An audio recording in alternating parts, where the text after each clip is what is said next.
آقا کے وفادار ہے علماء دیوبند، اسلام کے غمخوار ہے علماء دیوبند۔ آقا کے وفادار ہے علماء دیوبند، اسلام کے غمخوار ہے علماء دیوبند۔ آقا کی محبت کے الحمد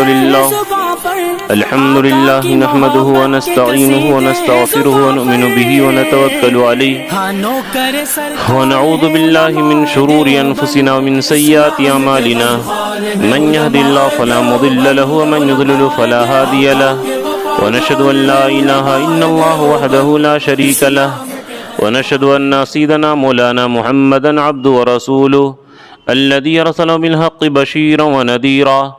وداعيا إلى الله بإذنه وسراجا منيرا أما بعد فأعوذ بالله من الشيطان الرجيم بسم الله الرحمن الرحيم وما من دابة في الأرض إلا على الله رزقها ويعلم مستقرها ومستودعها كل في كتاب مبين وعن أبي هريرة رضي الله تعالى عنه قال ما عاب النبي صلى الله عليه وسلم طعاما قط فإن اشتهاه أكله وإن كرهه تركه أو كما قال عليه الصلاة والسلام رواه البخاري والمسلم وعن أبي جحيفة رضي الله تعالى عنه قال ما أكل النبي صلى الله عليه وسلم متكئا أو كما قال عليه الصلاة والسلام رواه البخاري وعن حذيفة رضي الله تعالى عنه قال قال رسول الله صلى الله عليه وسلم الشيطان يستحل الطعام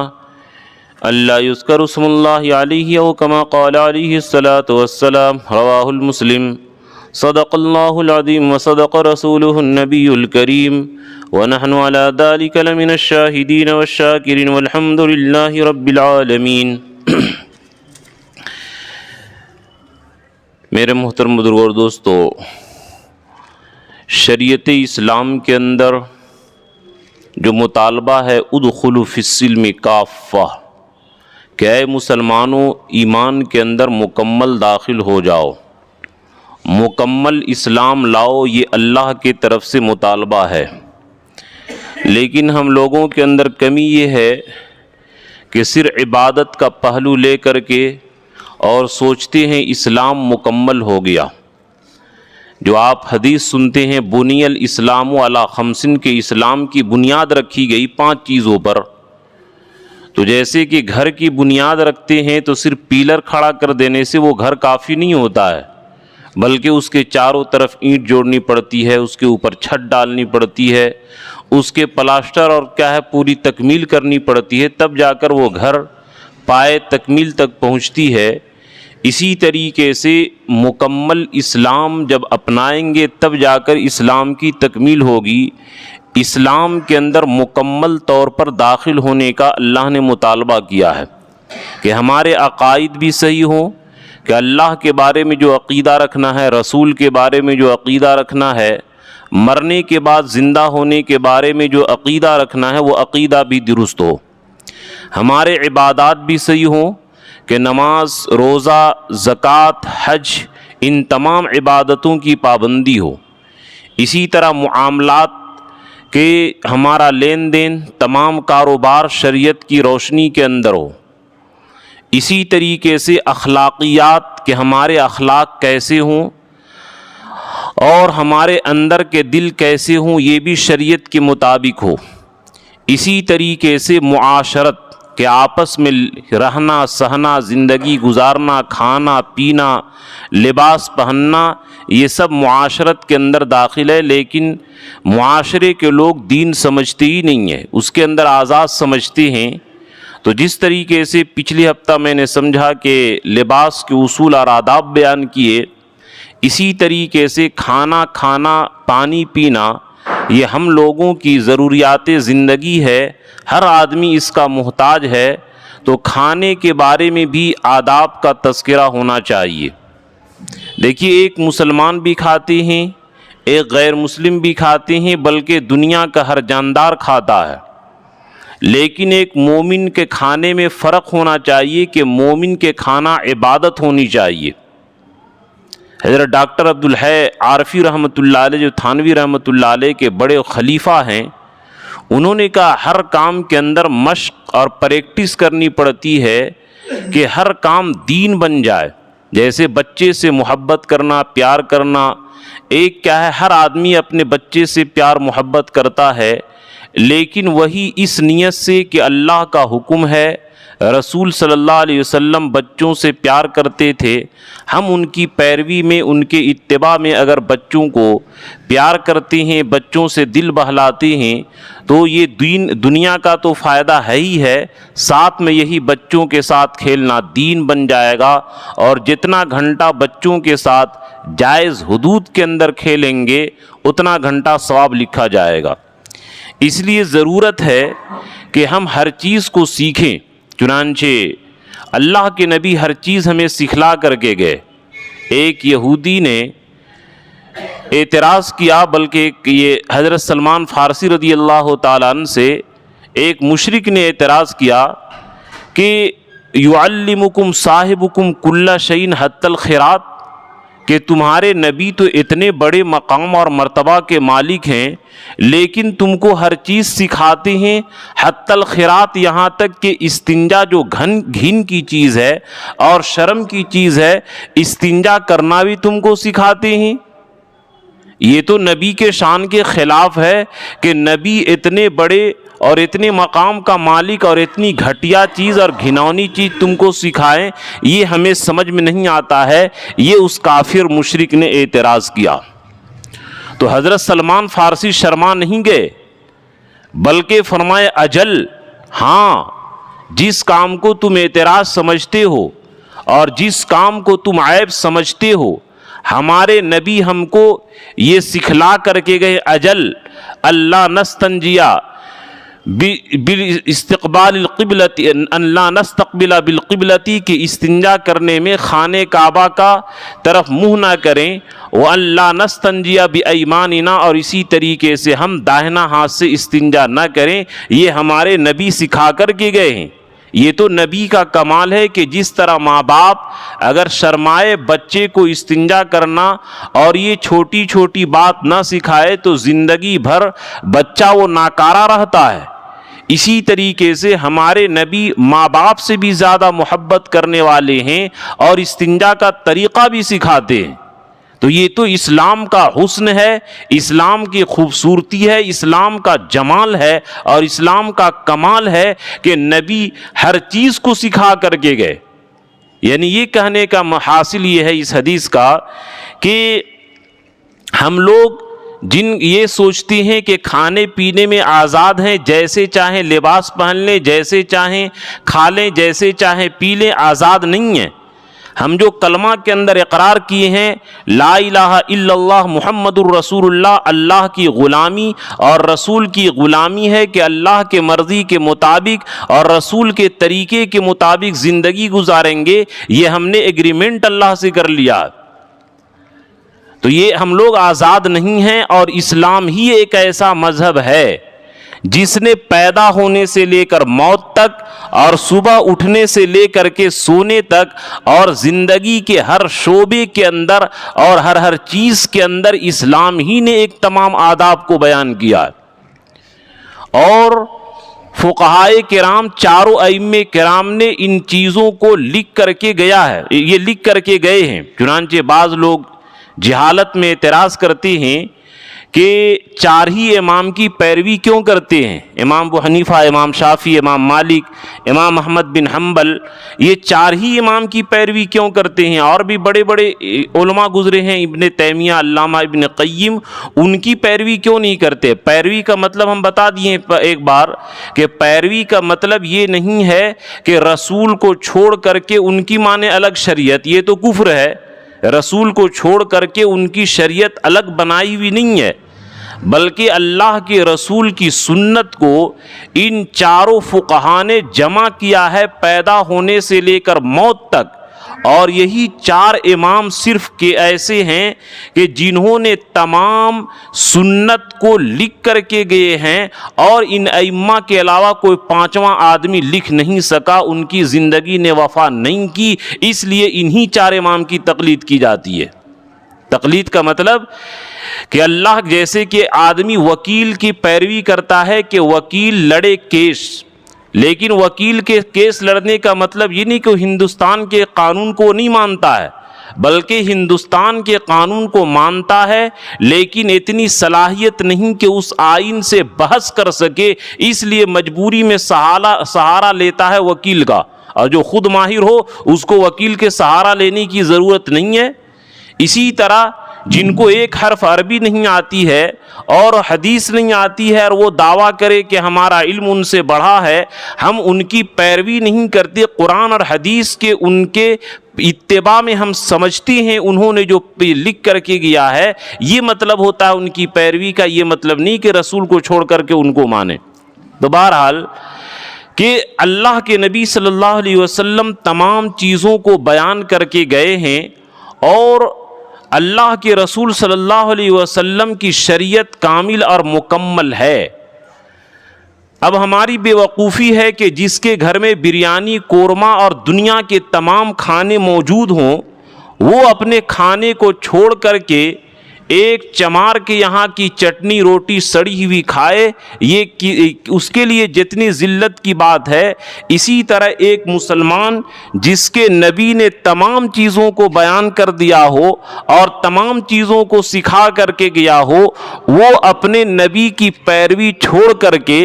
غیروں کی نقالی کرے، یہ انسان کے لیے، مسلمانوں کے لیے ڈوب مرنے کی بات ہے۔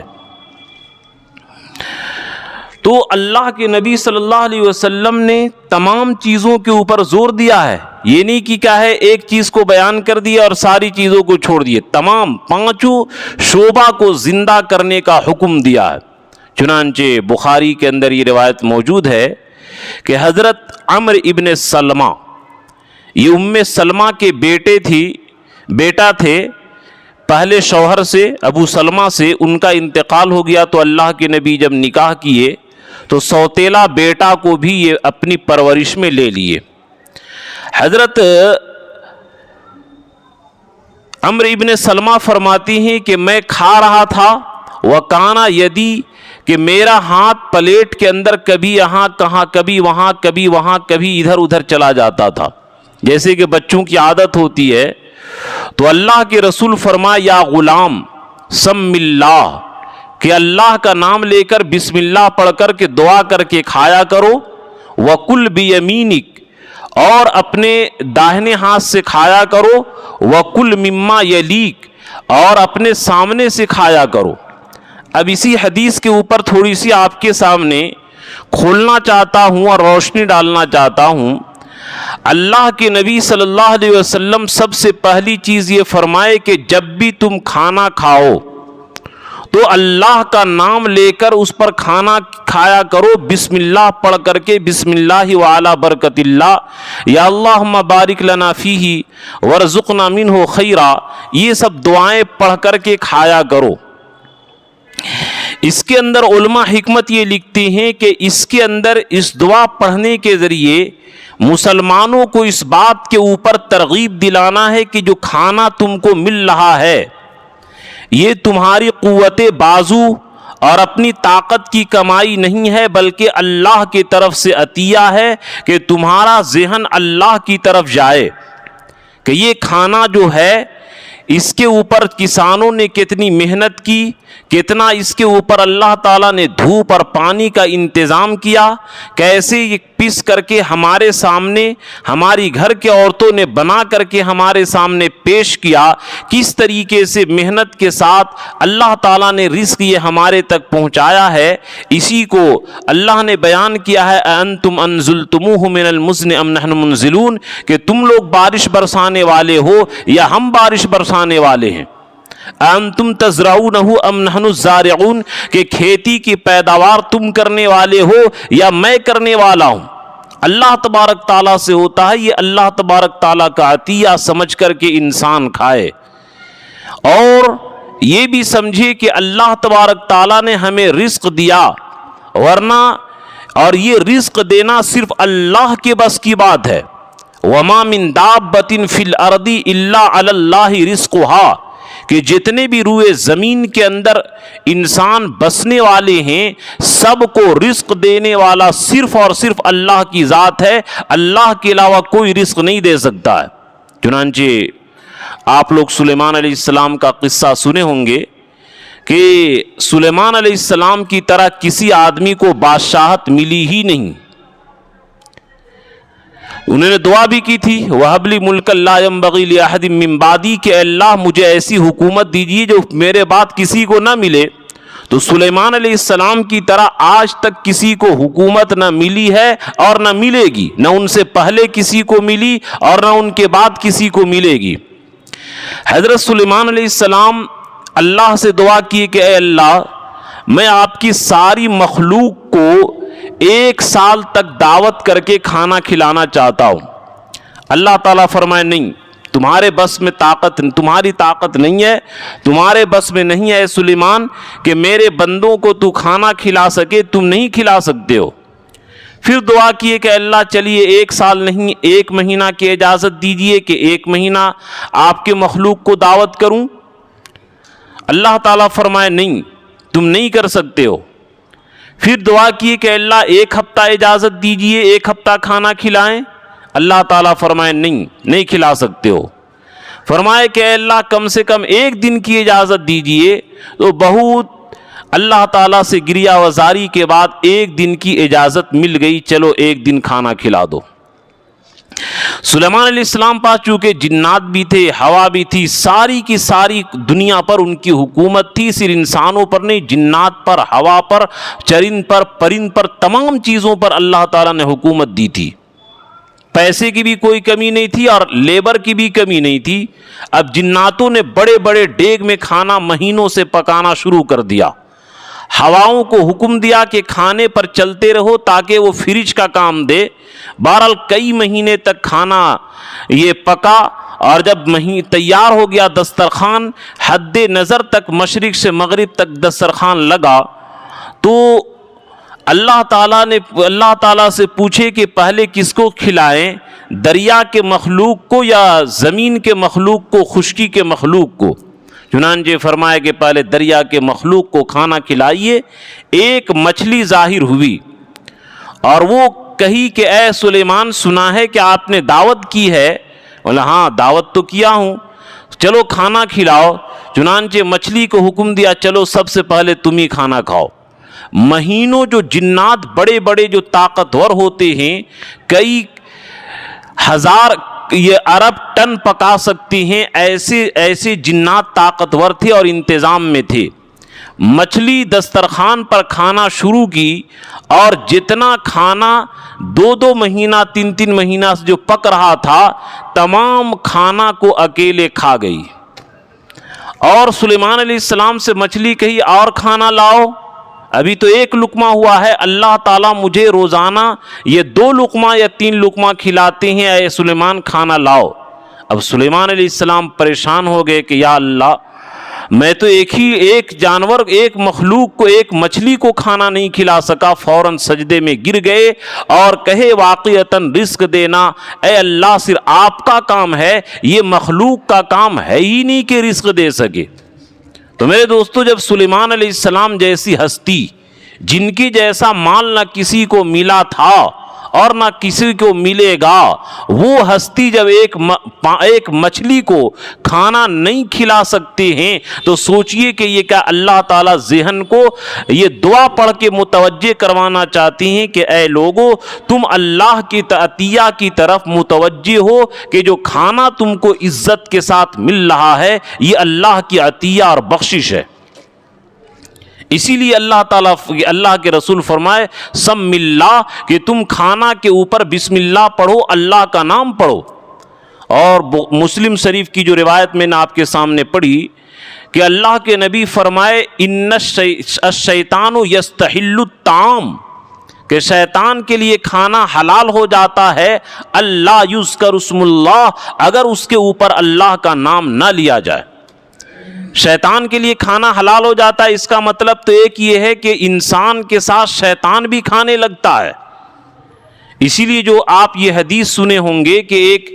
غیر مسلم ایمان سے پہلے اس اللہ کے نبی کے مہمان ہوئے، 1 بکری کا دودھ لایا گیا، اس کو بھی پورا ہضم کر دیے. دوسری بکری، تیسری بکری، 7 بکری کا اس نے دودھ پی لیا اور صبح جا کر جب اسلام قبول کیا تو اسلام قبول کرنے کے بعد ایک بکری کا دودھ دیے اور دوسری بکری کا لائے تو پینے نہیں سکے، تو اللہ کے نبی فرمائے کہ ان الکافر یاکل فی سبعۃ امعاء، کہ غیر مسلمین سات آنت میں کھاتے ہیں اور مسلمان ایک آنت میں کھاتا ہے، یعنی غیر ایمان کی حالت میں اللہ کا نام نہیں لیتا تھا، اس کے کھانے میں برکت نہیں ہوتی تھی،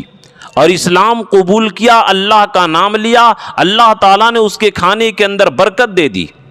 یہ بخاری اور مسلم کے اندر یہ روایت موجود ہے۔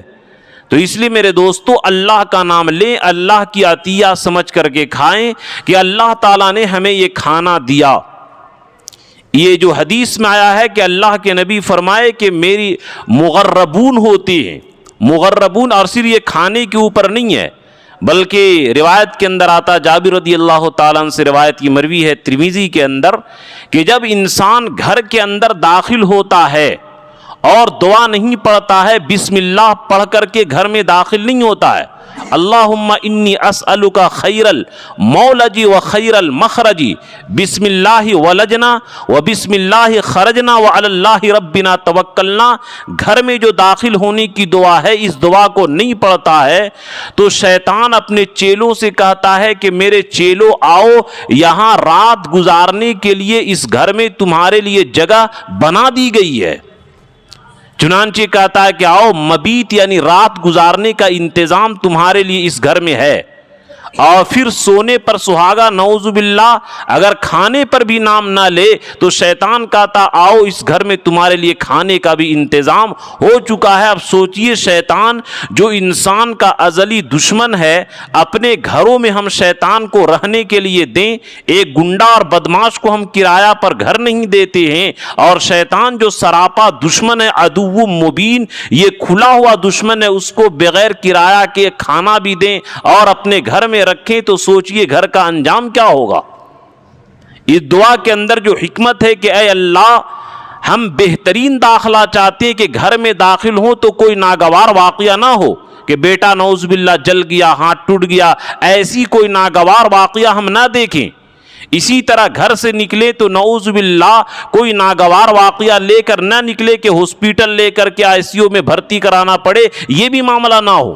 اے اللہ، آپ کے نام سے داخل ہوتے ہیں، آپ کے نام سے نکلتے ہیں، آپ پر بھروسہ کرتے ہیں، جب بھی آپ گھر میں داخل ہوئیے یہ دعا پڑھ کر کے داخل ہوئیے، انشاءاللہ گھر میں امن اور سکون رہے گا۔ اور گھر کے اندر کھانا کھائیے یا باہر یا دعوت میں، ہر جگہ سم اللہ، اللہ کا نام لے کر کے کھانا کھاؤ، کہ اگر اللہ کا نام لے کر کے نہ کھایا جائے تو اس کے اندر ایک تو مطلب یہ ہوتا کہ شیطان اس کھانے کے اندر شریک ہوتا ہے، دوسرا مطلب محدثین نے یہ لکھا ہے کہ وہ آدمی جو بغیر دعا کے کھا رہا ہے، اگرچہ حضور کا امتی ہے لیکن وہ ایسا ہے گویا مسلمان نہیں کھا رہا ہے بلکہ مسلمان کی شکل میں شیطان کھا رہا ہے۔ یہ معمولی نہ سمجھے اس دعا کو کہ یہ کیا دعا، ہم کیا پچھلے جمعہ یہ جو دعا آپ لوگ سنتے ہیں کہ جو آدمی اعوذ بکلمات اللہ التامات من شر ما خلق پڑھ لے، اس کے ذریعے اللہ تعالیٰ زہریلے جانور سے حفاظت کرتے ہیں، کاٹ بھی دے تو اثر نہیں کرتا ہے۔ پچھلے جمعہ 3:30 بجے میرے گھر میں ایک کریت سانپ داخل ہوا، میری گھر والی کے دو بار پاؤں سے ٹچ کیا لیکن اللہ کے کرم سے وہ کاٹا نہیں، حالانکہ اس کا زہر بڑا خطرناک ہوتا ہے۔ میں اپنی آنکھوں سے دعاؤں کی برکت دیکھتا ہوں، اس لیے دعا کو معمولی نہ سمجھیں۔ اللہ کے نبی صلی اللہ علیہ وسلم مغربون فرمائے کہ میری امت کے اندر مغربون ہیں اور یدخل فیہم الجن، اور ان کے اندر جنات داخل ہوتے ہیں۔ بسم اللہ دعا پڑھنے کا نہ اہتمام کرنے کی وجہ سے شیطان کا اس کے اندر دخل ہوتا ہے۔ تو اسی لیے کیا ہے، ایک آدمی نے، ایک بزرگ نے دیکھا کہ ایک شیطان مسلمان کا ہے اور ایک غیر مسلم کا ہے۔ مسلمان کا شیطان بڑا کمزور برے حالت میں ہے اور غیر مسلم کا شیطان بڑا طاقتور اور بڑا سوٹ بوٹ کے اندر ہے۔ تو کہا کہ ارے تیری حالت ایسی کیسی ہے، تیری حالت اتنی بہتر کیوں ہے؟ اس نے کہا ارے کیا کروں، میری ڈیوٹی مسلمان گھر لگی ہے، جب بھی وہ کھانا کھاتا ہے اللہ کا نام لیتا ہے، جب بھی پانی پیتا ہے اللہ کا نام لیتا ہے، تیل لگاتا اللہ کا نام لگاتا ہے، ہر چیز میں اللہ کا نام لیتا ہے، مجھے کوئی حصہ ہی نہیں ملتا ہے، تو نہ کھاتا ہوں نہ پیتا ہوں نہ سوتا ہوں، تو میری حالت کیسی رہے گی؟ اور غیر مسلم نے کہا کہ جب وہ جو چیز کرتا ہے، یہاں تک کہ حدیث میں بات اللہ کے رسول سے زیادہ شرم والے نہیں ہیں، یہ حدیث صاف ہے کہ جو آدمی بیوی سے صحبت کے وقت دعا نہ پڑھے اللہم جنبنی الشیطان الی آخر دعا، تو شیطان بھی اس کے ساتھ اپنی ضرورت پوری کرتا ہے۔ اتنا بڑا شیطان کو اللہ نے پاورفل بنایا ہے، ان الشیطان یجری من الانسان مجری الدم، کہ شیطان انسان کے شہ رگ میں دوڑتا ہے خون کی طرح، یہ اللہ نے اس کو طاقت دی ہے۔ تو بہرحال شیطان سے بچنے کے لیے کہ وہ ہمارے اوپر تصرف نہ کرے، اور اسی وجہ سے کھانے میں برکت نہیں ہوتی ہے، کھانے کے بعد جو طاقت اور انرجی ملنا چاہیے وہ انرجی نہیں ملتی ہے، کھانے میں برکت نہیں ہو پاتی ہے، انہی سب وجوہات کی وجہ سے یہ بچوں کی تاکید کریں۔ چنانچہ بخاری ہی یا مسلم کے اندر، دونوں میں سے کسی کتاب کے اندر یہ روایت موجود ہے کہ اللہ کے رسول کے سامنے کھانا لگایا گیا، ایک بچہ بھوک کی وجہ سے دوڑتا ہوا آیا اور کھانا شروع کرنا چاہا، اللہ کے رسول ہاتھ پکڑ لیے کہ نہیں کھانے دیے، فرمائے یاد رکھو کہ شیطان بچے کی شکل میں آیا اور کھانا چاہا، لیکن میں نے شیطان کو کھانے سے روک دیا۔ اسی طریقے سے ایک حدیث ہے کہ ایک صحابی رسول فرماتی کہ شروع میں دیکھے کہ کھانے میں برکت بہت زیادہ، اور اخیر ہوتے ہوتے دیکھے کہ وہ برکت ختم۔ اللہ کے رسول فرمائے کہ شروع میں جب کھانا کھا رہے تھے ہم لوگ اللہ کا نام لیے تھے، اور جیسے ہی ایک آدمی بیچ میں آیا کھانا شروع کیا بغیر اللہ کے نام کے، وہ برکت ختم ہو گئی۔ اور ایک واقعہ اپنے چشمدید اللہ کے نبی فرمائے کہ ایک صحابی رسول بھول سے دعا پڑھنا بھول گئے اور کھانا شروع کیے، ایک لقمہ باقی رہا تو اس کے آخر میں بسم اللہ اولہ و آخرہ پڑھ لیے، شیطان نے جتنا کھایا تھا سارا قے کر دیا، اور اللہ کے رسول یہ منظر دیکھ کر کے ہنسنے لگے کہ شیطان کا کھانا حرام ہو گیا۔ تو بہرحال حاصل کلام یہ ہے کہ ہم لوگ شیطان کو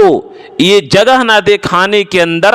اور دوسری بات اللہ کے رسول فرمائے کل بیمینک، کہ داہنا ہاتھ سے کھاؤ۔ بعض لوگ بائیں ہاتھ سے کولڈ ڈرنک پیتے ہیں اور کیا کیا چائے پینے لگتے ہیں، نہیں، حدیث صاف ہے کہ الشیطان یاکل بیمینہ والشیطان یشرب بشمالہ، یہ کہ شیطان بائیں ہاتھ سے کھاتا اور بائیں ہاتھ سے پیتا ہے، یعنی جو آدمی بائیں ہاتھ کو کھانے پینے میں استعمال کرتا ہے گویا وہ شیطان کی شکل میں کھا رہا ہے۔ اس لیے یہ سالن بھی لینا ہو تو دائیں ہاتھ سے لے، چمچ وغیرہ انگلی صاف کر کے، کہ انگلی کو صاف کر لے تاکہ اگلا آدمی کو گھن بھی نہ آئے، اسلام کے اندر بد تہذیبی نہیں ہے، یہ خیال رکھیں۔ ایک آدمی تکبر کی وجہ سے اللہ کے رسول فرمائے کہ ارے دائیں ہاتھ سے کھاؤ، بائیں ہاتھ سے کیوں کھاتا ہے؟ اس آدمی نے کہا کہ میں دائیں ہاتھ سے کھا نہیں سکتا ہوں، تو اس کی بددعا کی برکت سے، بددعا کی وجہ سے اس آدمی کا ہاتھ، دایاں ہاتھ نہیں اٹھنے لگا۔ اگر اس حدیث سے مجھے جو بات سمجھ میں آئی کہ اگر کوئی آدمی یہ کہتا ہے کہ دائنا ہاتھ میں دقت ہے بائیں ہاتھ سے کھاتا ہوں، اگر کوئی بغیر عذر کے، بغیر وجہ کے کھاتا ہے تو یاد رکھیے کہ خطرہ ہے آگے چل کر کے اس کے دائنے ہاتھ میں کہیں فالج نہ مار دے، کہ جب اللہ کے رسول کے زمانہ میں اس آدمی نے دائنے ہاتھ سے کھانے سے انکار کیا تو زندگی بھر وہ دائنا ہاتھ اٹھانے کے قابل نہیں رہا۔ اب اگر ہم اللہ کے رسول کی مخالفت کریں کہ بائیں ہاتھ سے کھائیں تو کہیں دائیں ہاتھ نعوذ باللہ ایسا نہ بن جائے کہ ہم اس کو استعمال کرنے کے لائق نہ رہیں۔ ہمارے اور غیر مسلمین کے کھانے کے درمیان بہرحال فرق ہونا چاہیے، اس لیے اللہ تعالیٰ نے حکم دیا ہے کہ تم دعا پڑھو۔ چنانچہ ایک مرتبہ یہ واقعہ ہوا کہ حضرت نانوتوی رحمۃ اللہ علیہ اور پنڈت دیانند سرسوتی، اس کے درمیان مناظرہ ہونا طے تھا۔ جو آدمی مناظرہ کے لیے بلایا تھا کھانا کھلانے کے لیے جب بیٹھایا تو حضرت نانوتوی رحمۃ اللہ علیہ بہت کم کھاتے تھے، بزرگان دین ذکر کی برکت سے بہت کم کھانا کھاتے ہیں، کھانے کی طرف توجہ نہیں ہوتی ہے، اور پنڈت جی بہت زیادہ کھانے لگے۔ تو پنڈت دیانند سرسوتی نے کہا کہ یہ تو کھانے میں ہار گئے، لگتا ہے مناظرہ میں بھی ہار جائیں گے۔ تو شاگردوں نے کہا کہ حضرت اگر کھانے میں یہ مقابلہ کرے تو کیا ہوگا؟ انہوں نے کہا کھانے میں مقابلہ کرنا ہے تو گھوڑا اور ہاتھی سے مقابلہ کروا دوں گا، یا تم لوگ اتنے ہو تم لوگوں سے مقابلہ کروا دوں گا۔ اور حضرت نانوتوی رحمۃ اللہ علیہ فرمائے کہ کھانا یہ تو جانوروں کی صفت ہے، کہ صرف کھانا کھانا ہو اور زندگی کا مقصد صرف کھانا ہو، یہ تو جانوروں کی صفت ہے۔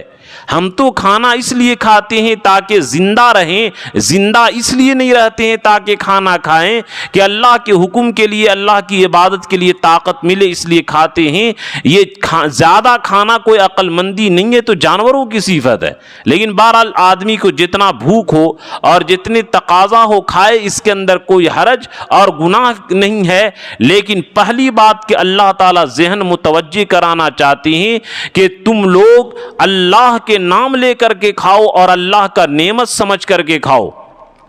اسی لیے اللہ کے رسول کی عادت شریفہ جو بیان کی گئی، ما آبا رسول اللہ صلی اللہ علیہ وسلم طعامن قط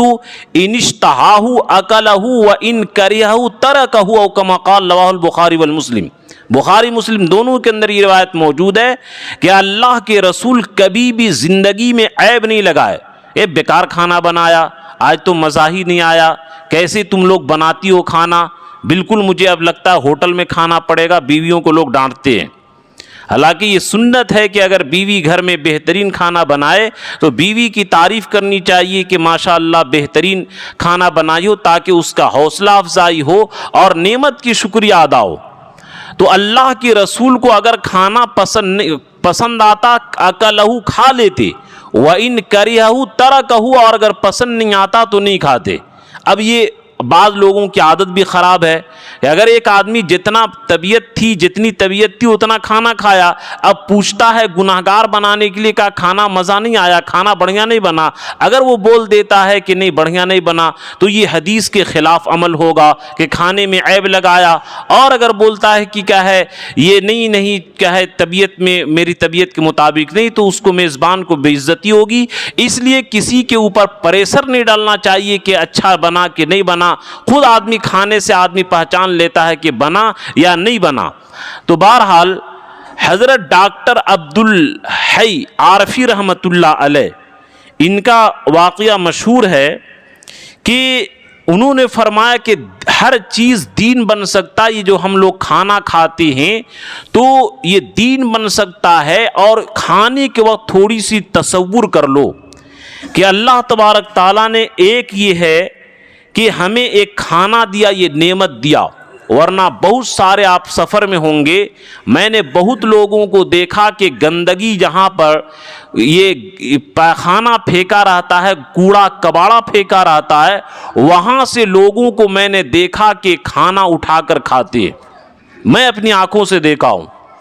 تو میرے دوستو، یہ پہلی نعمت کہ اللہ تبارک تعالیٰ نے ہمیں کھانا دیا۔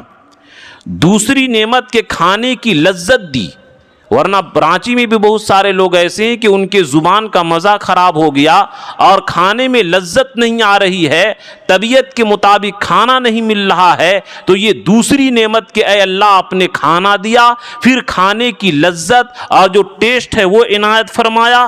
تیسری کہ کھانا عزت کے ساتھ دیا۔ اگر کوئی آدمی آپ کی دعوت کرے اور ذلیل کر کے کہ شرم نہیں آتی تم میرے گھر کھانا کھاتے ہو، تو کتنوں بہترین کھانا ہو لیکن اگر عزت سے نہ ملے تو وہ سارا کھانا پانی بن جاتا ہے، کہ عزت سے کھانا ملے۔ چوتھی چیز بھوک لگنا، کہ بھوک کے کیا ہے، بہت سارے لوگ خاص کر کے جو کھرب پتی اور کئی یہ کمپنی کے مالک ہیں وہ اعلان نکالتے ہیں کہ کوئی آدمی علاج کر کے مجھے 2 روٹی کھانے کے لائق بنا دے تو میں اس کو اتنا کروڑ انعام دوں گا۔ لیکن یہ بھوک لگنا یہ اللہ کی طرف سے چوتھی نعمت ہے۔ اسی طریقے سے کھانے کے وقت عافیت کا ہونا، کہ اللہ تبارک تعالیٰ عافیت کے ساتھ کھانا کھلا دے۔ لوگ اللہ کی بغاوت اور نافرمانی کرتے ہیں، ایک بادشاہ نے بغاوت کیا کہ تم لوگ کہتے ہو اللہ تعالیٰ چاہیں گے تب خوشی حاصل کرتے ہیں، میں دیکھتا ہوں کہ کون خوشی حاصل کرنے سے روکتا ہے۔ اس کے دماغ میں شیطان گھسا اور کہا کہ آج تمام درباریوں کو چھٹی ہے اور سب سے خوبصورت باندی کو لے کر کے آج میں عیش و عشرت کروں گا، کون میرے رنگ کے اندر بھنگ ڈالتا ہے میں دیکھنا چاہتا ہوں۔ چنانچہ وہ بادشاہ باندی کو لے کر کے اکیلے محل کے اندر ہو گیا، خلوت میں گیا اور اپنے باندی کو اپنے ہاتھ سے انگور کھلانے لگا۔ اللہ کو ایسا کرنا کہ وہ انگور پانی کے نالی کے اندر چلا گیا، کہ کھانے کے نالی کے بجائے پانی کے نالی کے اندر چلا گیا اور باندی دم توڑ دی اور مر گئی۔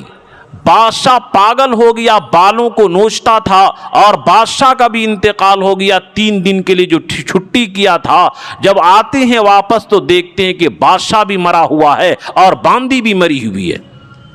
تو عافیت کا ہونا کہ اگر نعوذ باللہ کھانے کے نالی میں پانی یا پانی کے نالی میں کھانا چلا گیا تو انسان مر جائے گا۔ یہ کتنی بڑی نعمت ہے کہ آٹومیٹک کھانے کے نالی میں کھانا اور پانی کے نالی میں پانی، جبکہ دونوں اس طریقے سے ملے ہوئے ہیں، کھانے کے وقت عافیت کا ہونا۔ اسی طریقے سے چھٹی نعمت کہ دوستوں احباب کے ساتھ، گھر والوں کے ساتھ مل کر کے کھانا، اور 7ویں نعمت کے کھانا ہضم ہو جانا، اور کھانا ہضم ہو کر کے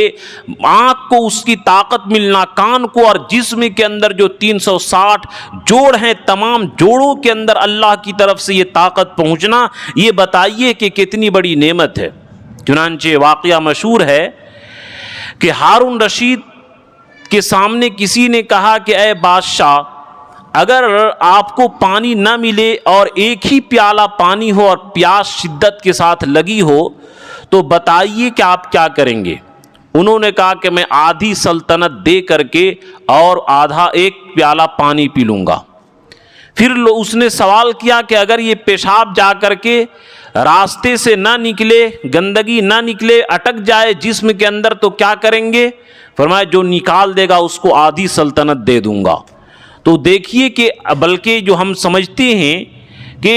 اللہ کی نعمت اسی وقت ہوگی جب کہ کروڑوں روپیہ مل جائے، ایسا نہیں، بلکہ الادب المفرد کے اندر امام بخاری رحمۃ اللہ علیہ نے ایک روایت نقل کی ہے، من اصبح آمنا فی سربہ ومعافا فی جسدہ وعندہ طعام رزقہ ویومہ فکأنما حیزت الدنیا او کما قال، کہ جو آدمی اطمینان کے ساتھ رات گھر میں گزارے بیوی بچوں کے ساتھ اور اس کے جسم کے اندر کوئی ہلاک کرنے والی بیماری نہ ہو اور اس کے پاس ایک دن کھانے پینے کا سامان ہو، فَكَأَنَّمَا حُيِّزَتِ الدُّنْيَا، گویا کہ اس کو ساری دنیا کی نعمت مل گئی۔ یہ معمولی چیز نہیں ہے کھانا، یہ اللہ کی عطیہ اور اللہ تبارک تعالیٰ کی نعمت اور بخشش ہے۔ اس لیے میرے دوستو اس کو کھانے کو بہترین سے کھائے۔ تو بہرحال عمر ابن سلمہ جو سوتیلا بیٹے تھے، اللہ کے نبی نے 3 بات فرمائے کہ اے بیٹے، اللہ کا نام لے کر یعنی دعاؤں کو پڑھ کر کے کھایا کرو، کل بیمینی کا داہنے ہاتھ سے کھایا کرو، وکل مما یلیک، اور اپنے سامنے سے کھایا کرو، کہ اگر ایک ہی ایٹم کا سامان ہے سینی کے اندر تو اپنے سامنے سے کھاؤ، دوسرے کے سامنے سے اٹھا کر کے مت کھاؤ۔ چنانچہ جب اللہ کے نبی یہ فرمائے تو ایک مرتبہ مختلف ایٹم تھا تو ایک صحابی اپنے سامنے سے کھا رہے تھے۔ کہاوت ہے نا کہ دودھ کا جلا ہوا چھاچھ کو بھی پھونک کر کے پیتا ہے، تو اللہ کے نبی فرمایا کرے یہ تو مختلف چیز ہے، جہاں مختلف ایٹم ہو تو دوسرے کے پاس سے اٹھا کر کے کھا سکتے ہو، اور یہ اپنے کھانے کا بھی ادب ہے کہ سامنے سے ایک ایک طرف سے کھانا کو کھایا جائے، اور تاکہ اگر چھوٹ جائے تو لوگوں کو گھن محسوس نہ ہو۔ تو بہرحال ان باتوں کا اہتمام کرنا چاہیے۔ کھانے کے سلسلے تو کہا بسم اللہ پڑھنے کا تذکرہ ہوا، اب اسی کے ذیل میں ترتیب وار، چونکہ ایک لگتا ہے کئی ہفتہ لگ جائے گا، کم سے کم 2 ہفتہ لگے گا، تو اللہ کے نبی جو فرمائے سب سے پہلی چیز برکت الطعام الوضوء قبلہ والوضوء بعدہ، کہ بہت سارے لوگ بغیر ہاتھ دھوئے کھا لیتے ہیں۔ حضرت سلمان فارسی رضی اللہ تعالیٰ عنہ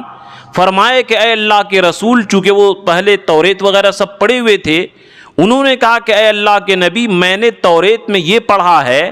کہ کھانا کھانے سے پہلے ہاتھ دھونے سے وضو، یہ کھانے میں برکت ہوتی ہے۔ تو اللہ کے نبی فرمائے نہیں، الوضو برکت الطعام الوضو قبلہ والوضو بعدہ، یہ ترمذی کی روایت ہے کہ کھانا کھانے سے پہلے بھی ہاتھ دھونا چاہیے اور کھانا کھانے کے بعد بھی ہاتھ دھونا چاہیے۔ اب اس کو لوگ معمولی سنت سمجھتے ہیں، جبکہ پاکستان کا واقعہ ہے کہ ایک ڈرائیور آیا اور بغیر ہاتھ دھوئے کھانا کھا لیا، سوکھی چیز تھی، اور کھانے کے بعد وہ مر گیا۔ اب ہوٹل والا پریشان کہ جتنے دوسرے ڈرائیور ہیں کوئی نہیں مرا، یہ کیسے مر گیا؟ تو جب تحقیق کی گئی تو پتہ یہ چلا کہ اس کے ٹائر کے نیچے ایک زہریلا سانپ مرا تھا اور ٹائر کھولا تھا، اس ٹائر کے زہر اس کے ہاتھ میں آ گئے جس کی وجہ سے یہ مر گیا۔ کاش کہ اللہ کی نبی کی سنت پر عمل کیا ہوتا تو وہ موت سے بچ جاتا۔ یہ معمولی چیز نہیں ہے، سنتی کے اندر نجات ہے۔ تو سب سے پہلی چیز کہ ہاتھ دھو کر کے کھائیں۔ اب بہت سارے لوگ بغیر ہاتھ دھوئے کھا لیتے ہیں، یہ کرونا کی وجہ سے، یہ تو بیماری سے حفاظت ہوگی ہی، لیکن اصل عبادت کی نیت کیجئے۔ جیسے کہ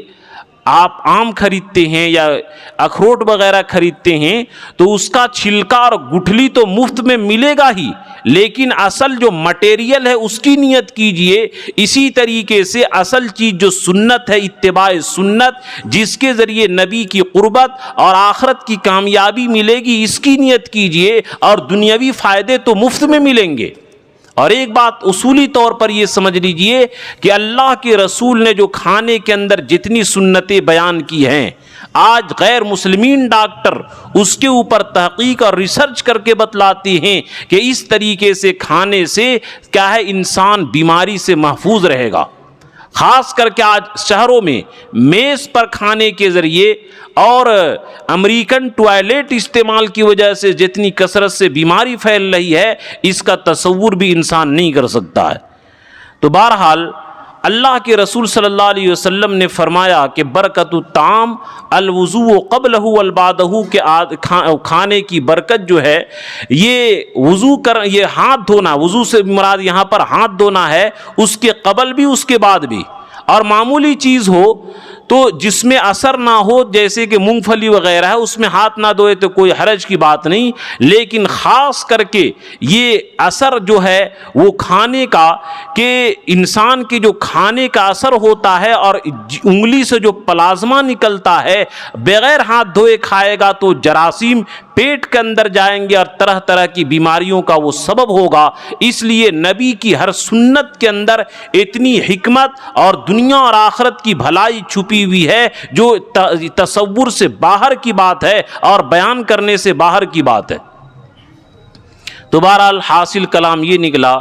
کہ کھانا ایک اللہ کی عطیہ ہے۔ بسم اللہ وعلی برکت اللہ پڑھنے کے وقت میں جو ہے یہ تصور کیجئے کہ اللہ نے اتنی عزت کے ساتھ کھانا کھلایا، اور ہر چیز میں، صرف کھانے میں نہیں بلکہ گھر میں جب جائیں پانی پئیں، ساری چیزوں کے اندر دائیں ہاتھ کو استعمال کرے جو کھانے پینے کی چیز ہے۔ یہ بائیں ہاتھ گندے کام کے لیے بنایا گیا ہے اور بہترین کام کے لیے دائیں ہاتھ کو بنایا گیا ہے۔ جو جس کے لیے بنایا گیا ہے اس کو استعمال کریں، یہ اللہ تبارک تعالیٰ کا حکم ہے، نبی صلی اللہ علیہ وسلم کا طریقہ ہے۔ پوری بات نہیں ہو پائی انشاءاللہ کھانے کے آداب، پھر بقیہ اگلے جمعہ کو بیان کیا جائے گا۔ اللہ تعالی ہم تمام مسلمانوں کو زندگی کے تمام شعبوں میں سنت کو اپنانے کی توفیق عطا فرمائے۔ آمین وآخر دعوانا الحمدللہ رب العالمین۔